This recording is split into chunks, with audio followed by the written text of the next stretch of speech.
జ్ఞాన స్వరూపులకు స్వాధ్యాయ ప్రియులకు హనిత నమస్కరిస్తూ మన 125వ పుస్తకపు ఆడియో దట్టు పత్రిజీ జ్ఞానామృతం 2 ఆల్రెడీ మనము పత్రిజీ జ్ఞానామృతం 1 ఆడియోస్గా అందుకున్నాము. గూగుల్ డ్రైవ్ అయ్యింది, నా యూట్యూబ్లో వచ్చింది. నెక్స్ట్ అదే పుస్తకాన్ని ఎన్నో జూమ్ క్లాసులో కూడా నా ద్వారా చెప్పబడింది. ఇప్పుడు జ్ఞానామృతం 2 మనం ఆడియో చేసుకుంటున్నాము. పత్రిజీ ధ్యాన మహాయాగము 2024లో మరి పత్రిజీ జ్ఞానామృతం 3 కూడా రిలీజ్ అయింది మాస్టర్స్. ఈ బుక్ తర్వాత ఆ పుస్తకాన్ని కూడా మనందరం అందుకున్నాము. మన పుస్తకపు లైబ్రరీలో పత్రిసర్ బుక్స్ అనేవి కంపల్సరీగా పెట్టుకోవడం వల్ల రాబోయే తరాలకి ఒక సత్యము, ఒక వాస్తవానికి ఒక అక్షర రూపం ఎలా ఉంటుందో తెలియచేసే అవకాశాన్ని మన ఆస్తులతో పాటు మనం ఈ జ్ఞాన భాండాగారపు ఆస్తి కూడా ఇచ్చిన వాళ్ళం అవుతామేమో ఒక్కసారి ఆలోచించకూడదా మరి.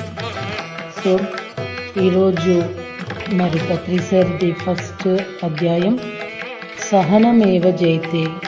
ఈ పుస్తకాన్ని మాస్టర్స్ ఎంతోమంది కృషితో, అలానే నిర్మలా మాకం గారు ఈ బుక్ ఉచితంగా అందించాలని ఎంతోమందికి మేబీ థౌజండ్స్లో హండ్రెడ్స్లో ఆవిడ ఉచితంగా ఈ పుస్తకాలు కూడా అందిస్తున్నారు. కేవలం 60 రూపాయలకే అందిస్తున్నారు. ఎందుకంటే పత్రి గారి జ్ఞానం అందరికీ అందాలి అన్న ఆ మేడం సంకల్పము నిజంగా అభినందనీయమనే చెప్పాలి. ఇప్పుడు ఈ రోజుల్లో బుక్స్ కొనాలంటే జోబులు వెతుక్కోవలసి వస్తున్నంత రేట్లలో ఉంటున్నాయి అంటున్నారు. మరి చాలా తక్కువ రేటుకి చాలా ఎక్కువ జ్ఞానాన్ని అందిస్తున్న ఈ పుస్తకాన్ని కొనటానికి ఏ జోబు ఎత్తుకోక్కర్లేదనుకుంటా కదండి మరి. సో ఈరోజు సహనమేవ జయతే ఫస్ట్ ఆడియో. ధ్యానం ద్వారా ప్రథమంగా మనస్సు కుదుటపడటం అన్నది జరుగుతుంది. ఒకనొక చిన్న పిల్లవాడిని మొట్టమొదటిసారిగా స్కూల్కు తీసుకుని వెళ్ళినప్పుడు నేను వెళ్ళను అనే మొరాయించినట్లే మొదటిసారి ధ్యానంలో కూర్చోపెడితే మనసు కూడా ససేమిరా అని మొరాయిస్తుంది. బడికి వెళ్ళను అన్న చిన్న పిల్లవాడిని పోనీలే అంటూ అలాగే వదిలివేయకుండా వాడి ఉజ్వల భవిష్యత్తు కోసం ఎలాగోలా ప్రతిరోజు స్కూల్కి తీసుకుని వెళ్ళినట్లే మనం కూడా మనసుని క్రమం తప్పకుండా ధ్యానంలోకి తీసుకుని వెళ్ళాలి. పిల్లవాడికి స్కూల్కి వెళ్ళటం ఇష్టం లేదని స్కూల్కి పంపించడం మానేస్తామా ఏంటి? మనసు మొరాయిస్తుందని ధ్యానం చేయటం మానేయడానికి బొజ్జగించో బెదిరించో పిల్లాడిని స్కూల్కి పంపించినట్లే మనసు మీద కూడా అంకుశం పెట్టుకొని కూర్చోవాలి.